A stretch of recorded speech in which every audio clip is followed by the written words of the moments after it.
Pada awalnya Kiai Jimat adalah sosok leluhur yang misterius. Beliau menghampiri kami dan memberikan perintah agar supaya kami mengunjungi makam beliau yang berada di suatu lokasi. Lokasi yang dimaksud adalah sebuah makam yang berada di tengah sawah. Posisinya ada di pinggir sebuah desa.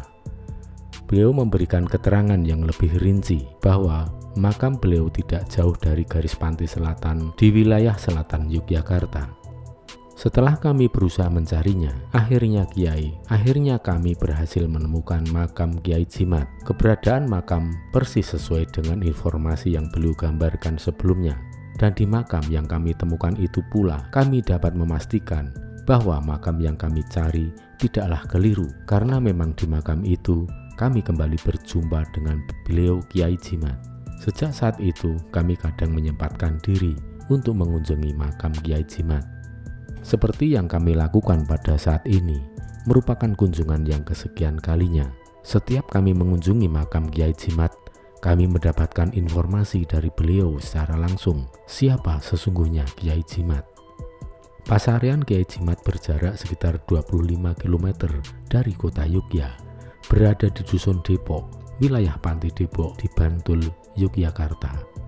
Berikut ini para pemirsa kami ajak mengikuti perjalanan spiritual kami untuk mengenal lebih dekat Kiai Jimat dan mengungkap siapa sesungguhnya beliau.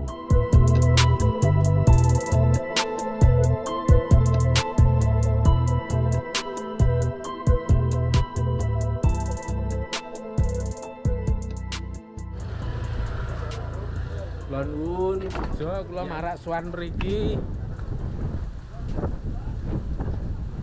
Nika Kiai Cindiamoh pun nyusul mriki. Mangke mriko niku wau pun saking mriki langsung nanti langsung ke tempat Kiai Cindiamoh. Nah iki nek copot sepatu mah reget. Iya. Anu awon.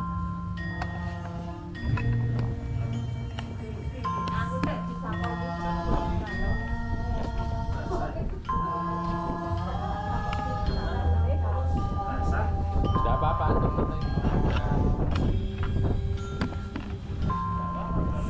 mau dalu salah kok.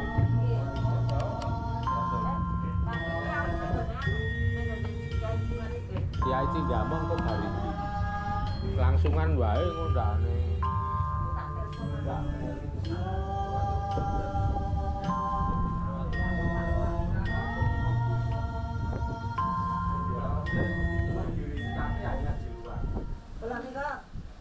Ya, Mbak Novi sregep.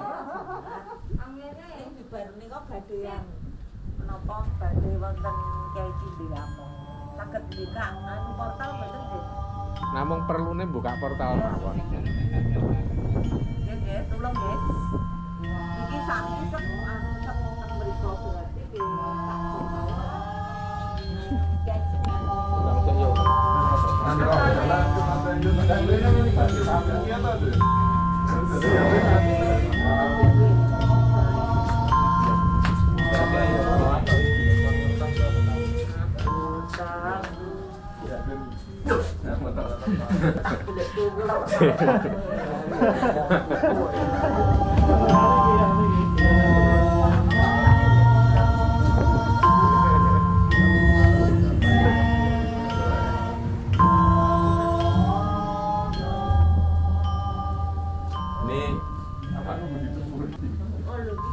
lambune ini baunya langu ini, belum lama dipakai.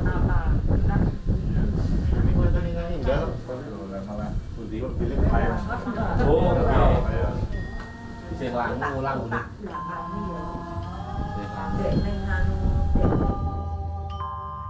Sambil cerita dulu tentang Nyai Jimat, Kiai Jimat ya.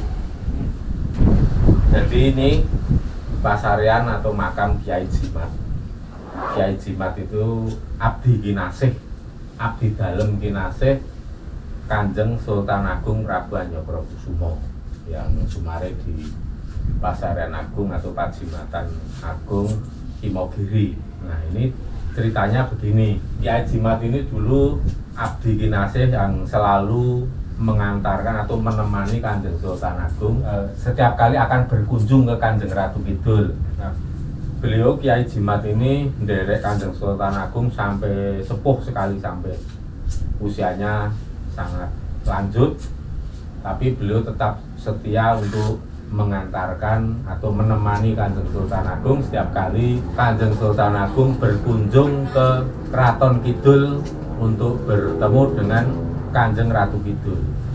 Nah pada saat itu perjalanan sampai di daerah sini ini, di areal sini, Kiai Jimat ini matur kepada atau bilang kepada Kanjeng Sultan Agung bahwa beliau sudah tidak kuat lagi melanjutkan atau menemani Kanjeng Sultan Agung sampai ke tepi pantai. Kemudian Kiai Jimat yang sudah sepuh itu sudah sampai di sini saja. Nah Kanjeng Sultan Agung ngendika, ya wis nek ngono nek ra kuat, kalau nggak kuat melanjutkan perjalanan sampai ke pantai, ya sudah deprok ngene. Jadi deprok itu kalau orang tahu duduk karena memang tidak kuat akhirnya duduk deprok di sini Kiai Jimat. Kemudian Kanjeng Sultan Agung melanjutkan perjalanan ke pantai selatan untuk berkunjung ke Keraton Kidul. Sementara itu Kiai Jimat karena sudah sepuh dan sudah lelah waktu itu, akhirnya beliau wafat di dalam perjalanan, dan tepatnya wafat itu ya di mana tempat beliau itu Depok. Kemudian asal usul wilayah di sini kan namanya Depok. Nah itu jadi asal usul Depok itu dari kata Depro. Ini karena lidah Jawa biar lebih mudah mengucapkannya, kalau Depro itu kan lebih sulit, akhirnya disebut Depok. Depok kalau ditulis bahasa Indonesia jadi Depok. Itulah cikal bakal atau asal usul desa Depok ini. Makanya di sini Kiai Jimat itu termasuk sebagai sesepuh desa, cikal bakal adanya desa Depok ini. Tentu mungkin suasana zaman dulu bukan seperti ini ya. Ini mungkin hutan belantara juga, tapi kan untuk ke pantai ini sebenarnya sudah nggak jauh lagi, tinggal sekitar 1 kilo. Tapi karena memang beliau sudah sepuh, akhirnya ya nggak kuat dan sampai di sini. Nah sekarang perjalanannya itu kan jauh dari Keraton Mataram yang kerajaannya ada di Pleret daerah Bantul itu. Beliau berjalan, kalau berkunjung ke Keraton Kidul, bertemu Kanjeng Ratu Kidul itu beliau berjalan kaki, nggak naik apapun. Itu pisah dari adanya makam Kiai Jimat. Kenapa ada di sini? Padahal abdi dalem Kerajaan Mataram semasa Kanjeng Sultan Agung Prabu Hanyokrokusumo ya, sekitar 1600-an sekian kan. Nah kemudian ada satu lagi abdi kinasih yang bernama Kiai Cindiamoh. Nah tadi pas kita sampai di sini tadi ada aroma khas dari Kiai Cindiamoh tadi, memang benar ternyata Kiai Cindiamoh nyusul kemari, dan beliau minta nanti habis dari sini langsung ke makam beliau yang di samping Pasarean Agung Imogiri. Kalau besok nggak mau, pokoknya sekarang ya. Jadi sama-sama abdi dalem kinasih Kanjeng Sultan Agung, yang satu kita sowani ya, yang satu nanti kita sowani habis ini. Cuma nanti di sana tentunya sudah agak gelap ya, mungkin sudah malam, dan tempatnya memang angker, tapi asik nanti kalau angker itu bisa, siapa tahu bisa sambil berlatih melihat yang angker atau gaib. Nggih, Kiai Jimat kula ingkang marak sowan Sabtu Langit kalian simah kula keluarga sak anak kula marak sowan mriki bareng aturaken disungsung Sekararum Gondwarum Duwarum pinangka tandha tresna kula trandha hormat kula dumateng Kyai Jimat ingkang tansah kersa njangkung jampangi lampah kula. Nah, ini dulu Kyai Jimat ini kita tidak tahu di mana makamnya, jangankan di mana makamnya, abdi dalem leluhur abdi dalem yang bernama Kyai Jimat kita juga belum pernah tahu. Ceritanya kira-kira berapa tahun waktu itu, Mas? 5 tahun yang lalu ya? Mana ya? Kira-kira 5 tahun yang lalu saat kami dalam perjalanan naik mobil menuju ke Lendah ke Kandrane Umdono, itu tiba-tiba kok ada rawuh mengikuti kita di mobil itu dan beliau memperkenalkan diri sebagai Kyai Jimat. Nah, kita itu diperintah untuk mengunjungi makam beliau Kyai Jimat, tapi waktu itu kan kita belum tahu Kyai Jimat itu siapa, makamnya di mana. Tapi akhirnya Kyai Jimat itu waktu itu memberitahukan pada kami bahwa makamku ada di pojok desa, di tengah sawah, kidul kono, cedak pesisir gitu.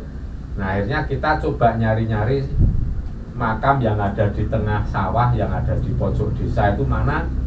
Ya kita feeling saja sambil minta dituntun beliau untuk mengarahkan sampai ketemu pasarean beliau. Akhirnya ketemulah saat itu, kita tanya-tanya di desa, di jalan masuk tadi, bilalah ada orang jual brambang itu, bawang merah. Kita tanya di situ, nggak pada tahu, tapi ada orang bapak-bapak yang pas lagi mampir ke warung itu dengar obrolan kita, nanya di mana makam Kyai Jimat. Akhirnya bapak-bapak itu tahu, kula mangerto, saya tahu, saya anter yo gitu. Terus akhirnya kita mengikuti pakai sepeda motor bapak-bapak itu. Akhirnya ketemulah di sini makam Kyai Jimat, ternyata memang ada betul. Matur sembah nuwun Kyai Jimat. Kami dulu sudah dituntun sampai kemudian bisa bertemu dengan pasarean Kyai Jimat. Kemudian saat kita ke Imogiri, kita tanyakan juga para abdi dalem sekarang. Ya, kalau para abdi dalem ternyata ya tahu, karena memang setiap tahun itu ada sekali mereka itu kesini untuk nyekar. Jadi para abdi dalem Imogiri itu juga tahu kalau memang, jadi ini termasuk ya salah satunya yang merawat itu para abdi dalem yang sekarang masih hidup dan bertugas khususnya di Pasaran Agung Imogiri. Ngaten Kyai Jimat nika kula ngajak lari-lari kula keluarga kula ngaturaken sembah pangabekti, ngaturaken agung panuwun tansah pinten sampun kula lan kula nyuwun tambahing sawab berkah donga pangestu, nyuwun berkah sawab donga lan pangestu lan sedaya kabejan panjenengan dalem ingkang dereng nate dipun tampi kersa nyarirane piyambak maringaken dhateng kita sedaya kangge sifat kandel nerasaken lampah gesang kula sang brayat mekaten Kyai Jimat.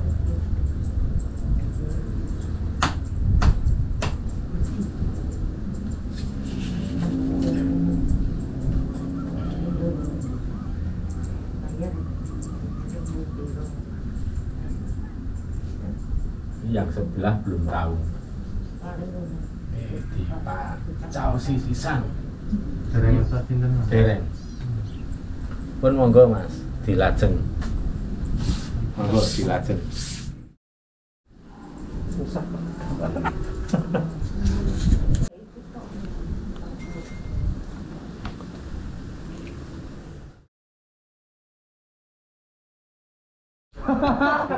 Kowe bali wong itu meneh. Nah, ini biar gak diprimpeni, nah ini bandusone kembalikan lagi.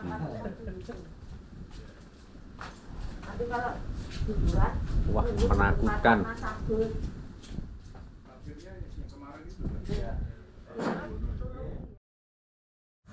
Saat ini kita berada di Pajimatan Agung Imogiri. Jadi tadi dari pasarean Kyai Jimat, kemudian Kyai Cindiamo yang sama-sama abdi kinasih Kanjeng Sultan Agung nyusul ke sana, terus minta supaya habis dari Kyai Jimat mengunjungi beliau, mengunjungi Kyai Cindiamo. Sekarang kita di Imogiri, kita di Bangsal Aswargan, nanti sehabis minum wedang wuh ciri khas Imogiri, baru kita naik melalui jalan samping makam atau samping kiri. Jadi nanti jalurnya di luar Pasarian Imogiri. Nah, ini Kiai Jimat, Kiai Cindiamoh ini ternyata memang yang namanya abdi kinasih itu abdi dalem, abdi dalem pilihan ya. Jadi abdi dalem pinilih itu artinya memang punya keahlian dan punya kesaktian yang hebat sekali. Kita sudah merasakan doyo pangaribowo, doyo kekuatan dari Kiai Jimat ini memang luar biasa sekali. Ini dari Depok sana sampai ke sini, ini energinya masih kerasa banget seperti naik kapal laut tapi kenceng ya. Lebih tepatnya seperti naik ini apa? Kuda pelana. Nah, itu. Jadi mirip seperti kita itu bermain kuda pelana.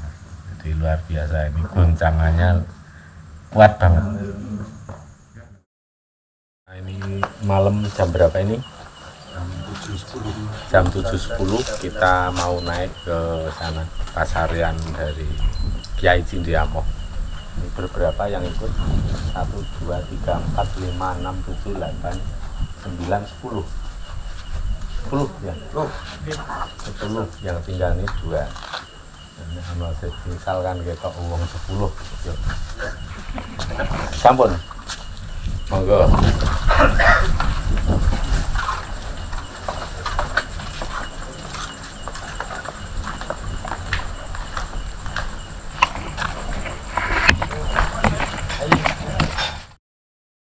Yang agak pemberani di depan, yang agak pemberani. Kalau yang belakang biar yang pemberani. Ini nggak ada yang penakut, ya adanya pemberani dan agak berani. Kurang berani untuk.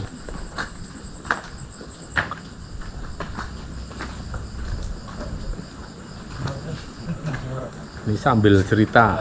Jadi Kiai Cindiamoh itu dulu ceritanya beliau itu adalah abdi dalem yang khusus merawat kuda atau pekatik ya istilahnya, itu kalau bahasa Jawa istilahnya pekatik.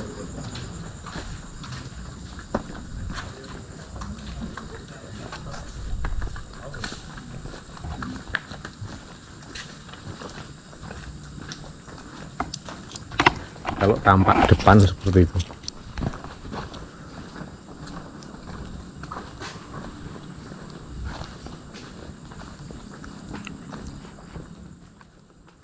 Dupa sudah dibawa semua ya? Sampun? Ya.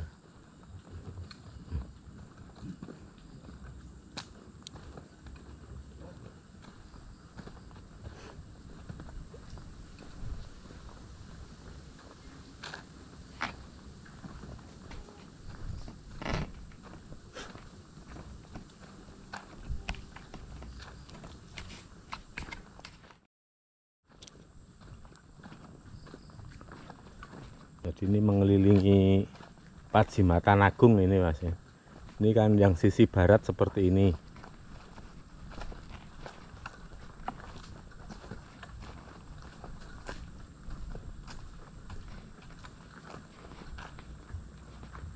Temboknya tinggi.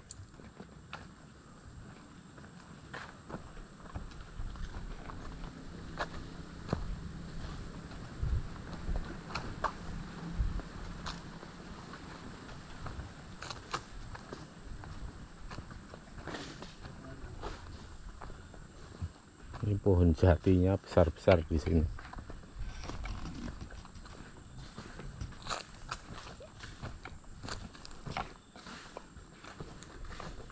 Ada mak lerap.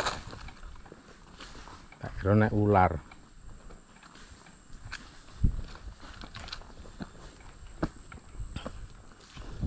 Wah, ternyata banyak juga ya. Niki pohon apa niki Pak? Sik riku niku. Sing inggil riku, sing nate murup. Niki luwih. Anu. Sing wali kukun niku apa senes? Nggih, kukun luwih kali. Luwih niku. Nggih.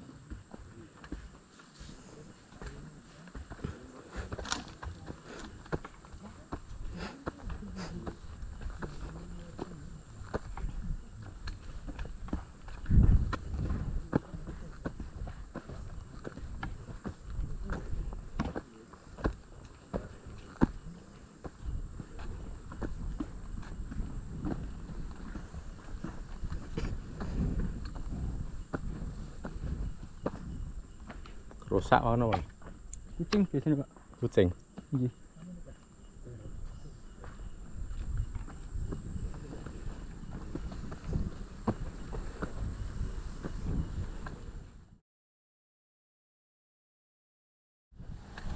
Sik setunggal iki mati no.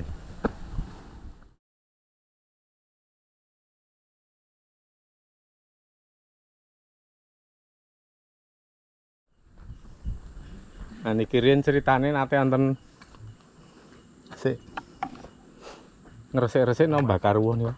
Nggih. Ini kan ibarat andap iki. Njur kesurupan apa pripun riyen ceritane? Pirangan masalah ini kadang-kadang ya enten sing anu apa ngobong jebol teng ini. Dari gini iki. Nggih. Iki ae niki. Nek sing ceritane sok nate semrep napa niki, Mas? Sok ngerti lah. Kita ini. Sik riyen nate wonten sik ngobong wuh njuk ndleming kemepeten riki. Ditamong mireng lho. Nate. Pripun niku ceritane niku? Lah nek versine niku kula nggih dereng wonten mriki ndara dadose boten dereng ngertos. Dereng ngertos. Nek ceritane riyen ngobong ten riki kecedhakan Nggih. terus wonge nganti ndleming. Ini sebenarnya angker banget ini. Ada macam-macam. Ono banaspati, ono gendruwo, wewe. Niki kok dadi sisi jukuk telu-tuwe napa niki? Niku namung napa piantun napa niki iseng ndara. Dipecel-peceli nggih. Kok kurang gawean. Apa ben mawa? Niki ra jenis apa? Nek senes bendro ning anu napa? Wali kukun. Nggih. Nggih, wali kukun iki teh. Godhonge kados sukun. Nggih, meh.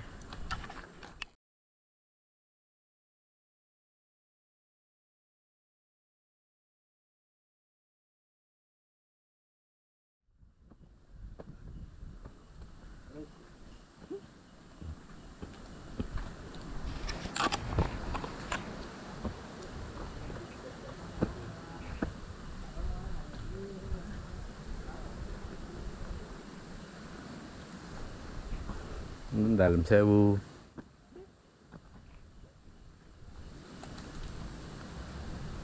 Niki sik makam Belanda toh? Tulung disemeti dupa nggih.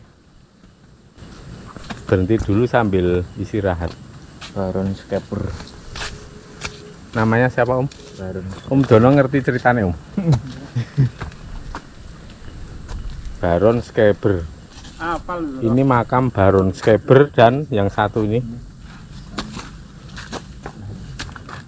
Jadi ceritanya ini dulu orang Belanda yang justru memihak pada pribumi. Posisinya di atas nih. Ya, Posisinya. tapi di luar.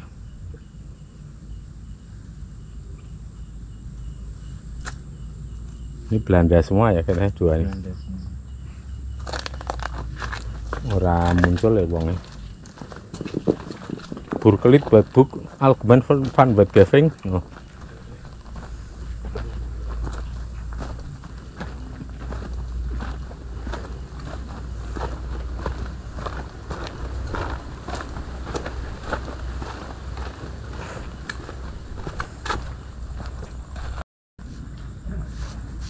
Wah.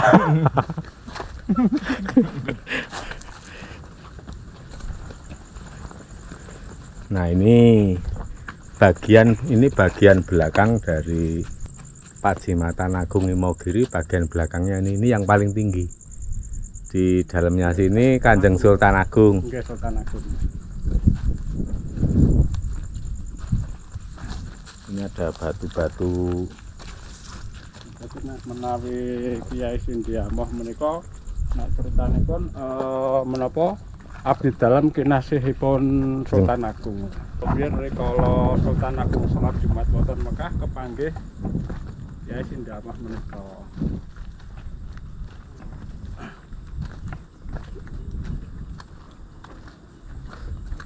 Turine nek ngarit rumput ten Mekah napa? Injih ndara. Ning jenengan pitados mboten nek konten rumput mboten? Lah Nah, mboten. mboten pitados mboten. Mosok nang Mekah ana rumput. Ah nang kene wis nang kene kok. Nggih to? Wonten pasir. Ah injih ndara. Yen ae dhewe wong Jawa niku kudu setiti. Kile nyumet diaping-apingi iki. Tulisane Kiai Cindamoh ten pundi kok mboten enten. Napa diklethek napa nggih? Nggih diklethek. Kok dadi ra ono? Risak napa dos pundi? Kan wong iseng, Pak. Wo lah. Kata wong yang iseng iki untuk Anda. Kok ya iseng to ya?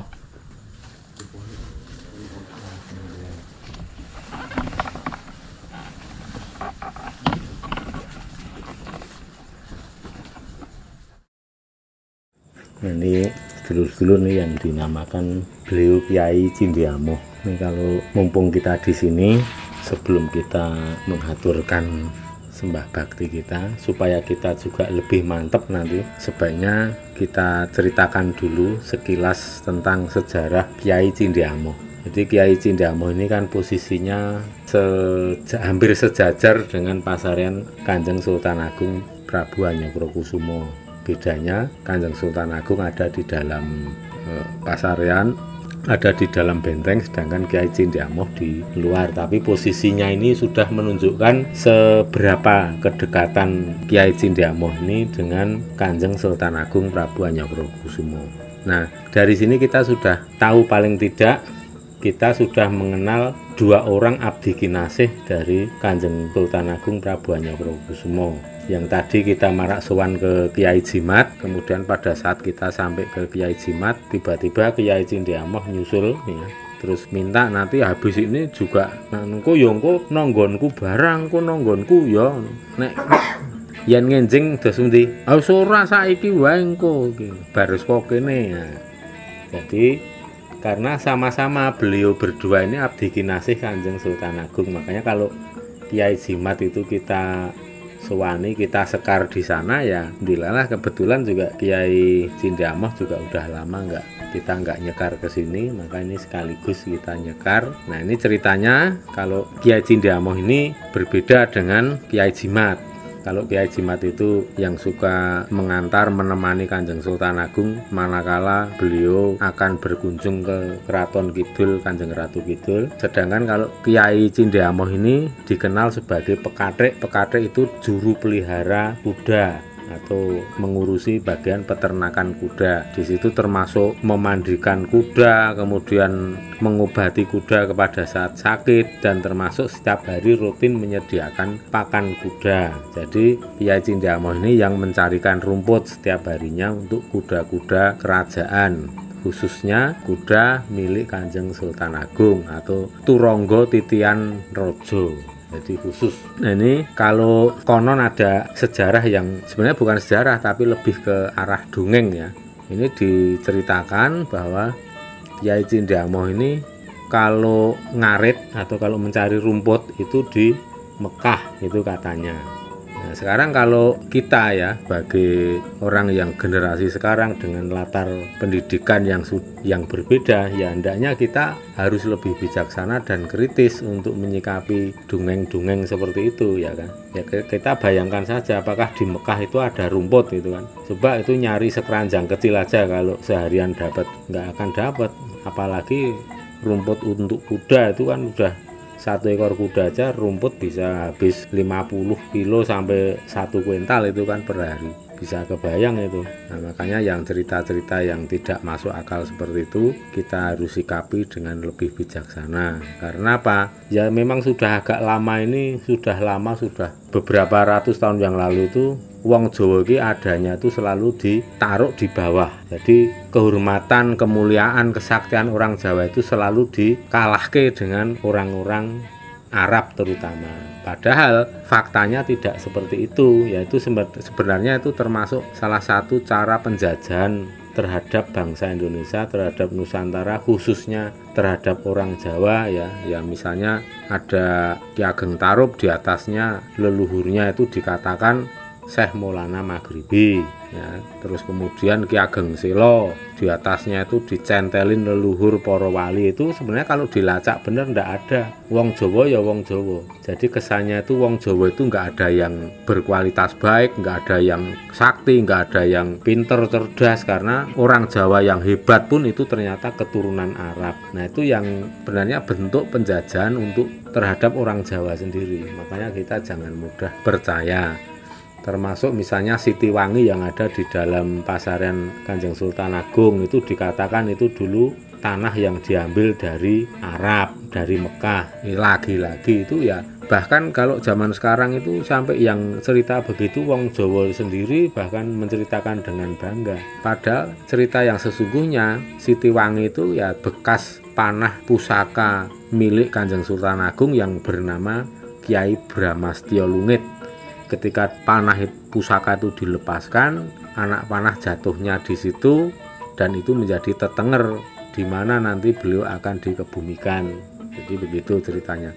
Kemudian cerita dibelokkan supaya apa? Orang Jawa itu mudah ditindas, mudah diinjak-injak oleh bangsa Arab. Karena apa? Penjajahan yang lebih kejam, yang lebih parah dibanding Belanda itu ya penjajahan dari dulu sampai sekarang. Caranya yang dijajah itu akal pikiran otaknya orang Jawa itu yang dijajah. Maka kita generasi penerus harus berani meluruskan. Kita itu orang-orang Jawa itu, para raja itu keturunan dari dewa dan bidadari. Seperti Ki Ageng Tarub itu juga punya istri bidadari, Dewi Nawang Wulan, turun-turun sampai Ki Ageng Pemanan, sampai Ki Ageng Panembahan Senopati, itu kan berarti ada keturunan bidadari. Sedangkan menantu Ki Ageng Tarub yang bernama Raden Bondan Kejawan itu keturunan dari Prabu Brawijaya V. Kita tahu sendiri raja-raja Majapahit, raja-raja Majapahit itu masih ada keturunan para dewa. Jadi sebenarnya orang Jawa itu jauh lebih mulia, lebih unggul tapi karena saat ini masih dalam penjajahan akal pikiran ya, setelah lepas dari penjajahan bumi pertiwi oleh bangsa Belanda, kemudian dilanjutkan penjajahan akal pikiran kita.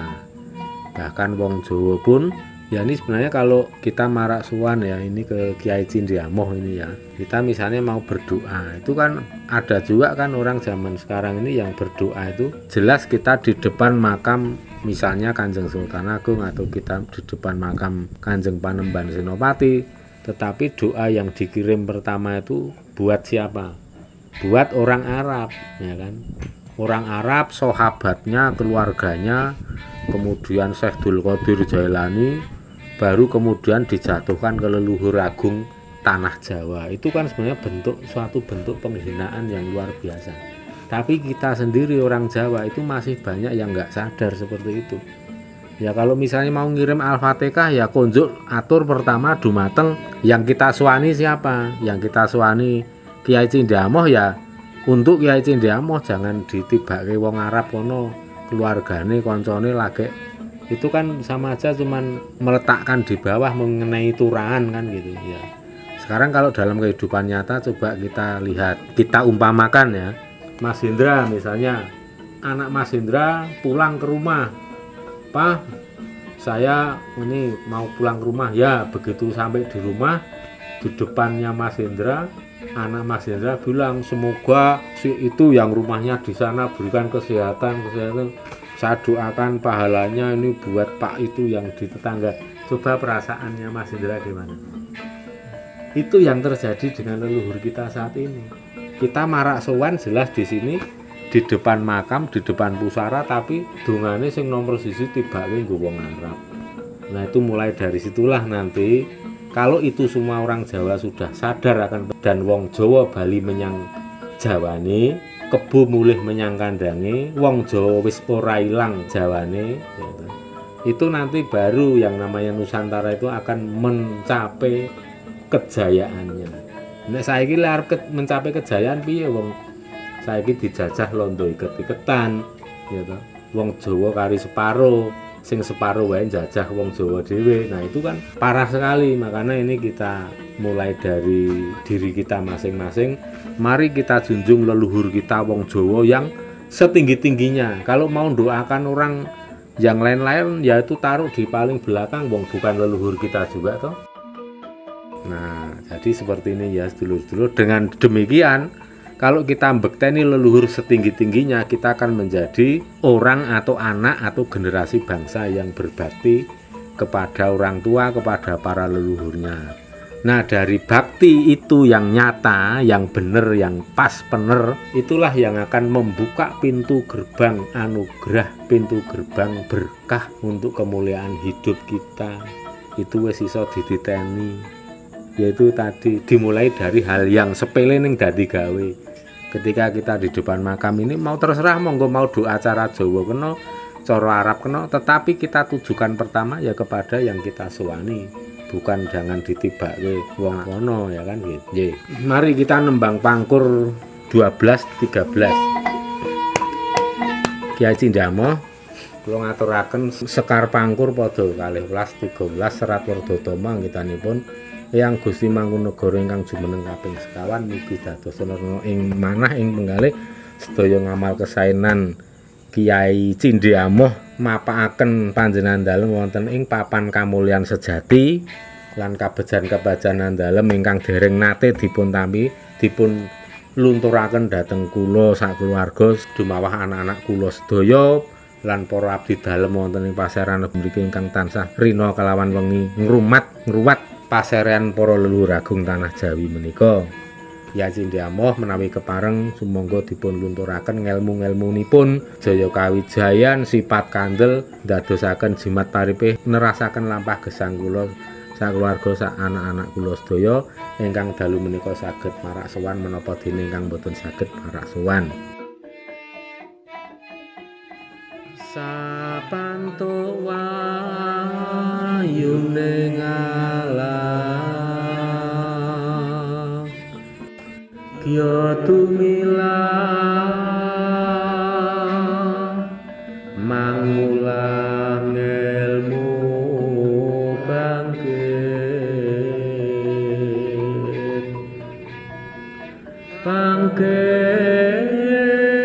mikat reh mangukut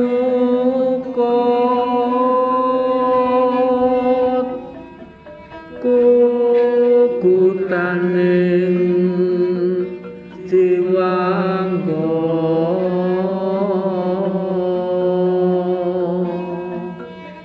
yen mangkono kono sinebut wong sepuh lire sepuh sepihawa awas roroning tunggil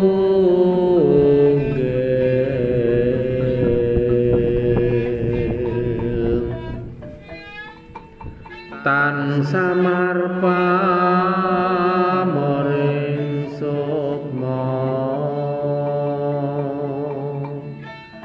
sinuksmaya winahya ing sepi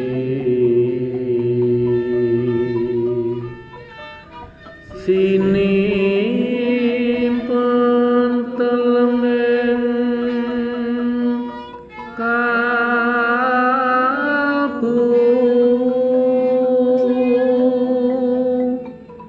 pambukaning warana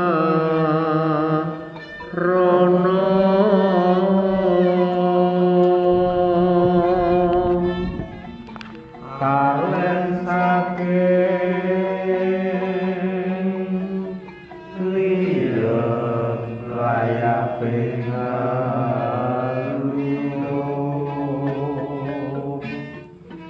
bina pesating sumpena sumur rasa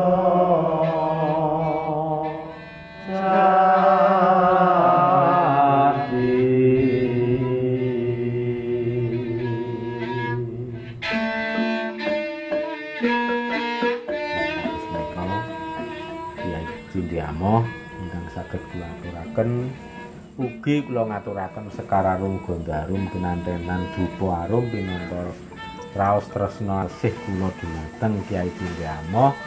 Mugi menika saged ndadosaken pikantuk panugrahan keselamatan dawaning sedayanipun. Nyuwun tambahan salam berkah pamitu ugi ngaturaken agung panuwun dene tansah kersa njanggung jambangi lampah kula sak brayat ingkang saged marak suwan menapa dene ingkang boten saged marak suwan. Kyai Cindhe Amoh ing samangke bilih kawontenan NKRI menika badhe wonten dos pundi badhe wonten gendra geger ingkang anak kula sedaya paringana wilujeng rahayu kangge nemu bondo lan bejo sampun saking kersane Gusti tansah nyandung sekar cempaka mulya wonten ing papan pundi mawon tansah kebak kabejan kamulyan lan kalaharjan jati atemanulya ateman jati lan mugi tansah kalis ing rubida lir ing sandikala mekaten ingkang saged kula aturaken sepindah malih ngaturaken agunging panuwun dhumateng Kyai Cindhe Amoh.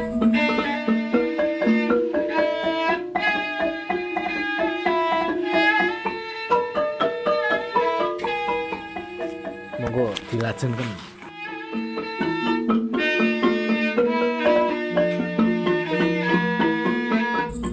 Perniagaan memang cocok, banyak yang cocok untuk perniagaan.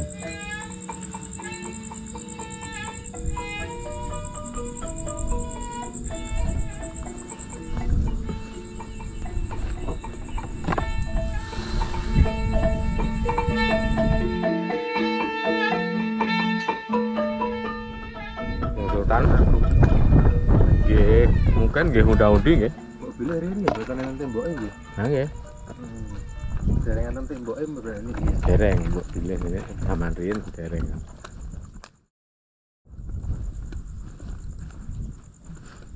Wah, pohon putih banget ini. Terus menyala ngoten. Putih banget.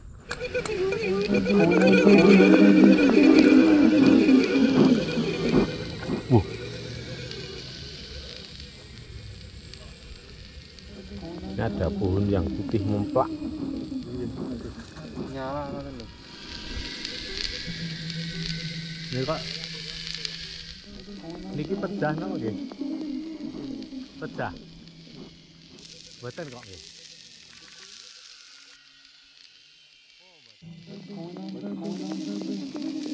Kok iso putih banget ini.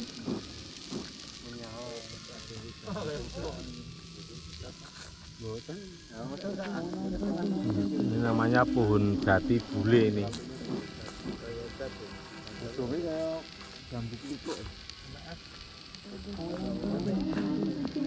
Licin banget.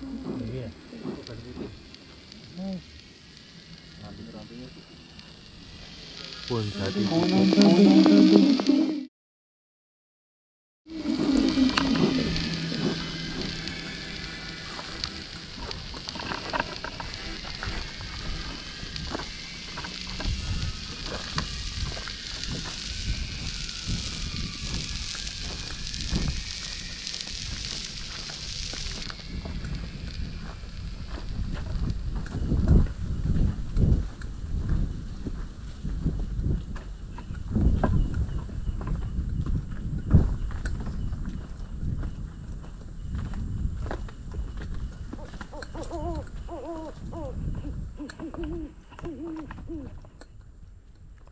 Para pemirsa yang budiman, adalah sebuah pemahaman keliru yang menganggap bahwa hantu banyak terdapat di dalam makam. Kami perlu untuk meluruskan anggapan keliru itu. Perlu Anda pahami bahwa itu merupakan pemahaman yang salah kaprah, karena apa yang kami saksikan justru di dalam makam sama sekali tidak ada hantu. Bahwa faktanya, hantu hanya ada di areal luar makam. Jika Anda merasa melihat sosok hitam di dalam makam, kemungkinan besar adalah leluhur yang kebetulan berada di dalam makam itu. Jika Anda merasa melihat hantu pocongan, kuntilanak, dan genderuwo di dalam komplek makam, dapat dipastikan itu hanyalah memedi atau memet ing budi. Artinya, sekedar hantu yang Anda ciptakan sendiri melalui halusinasi yang muncul di dalam pikiran bawah sadar Anda sendiri.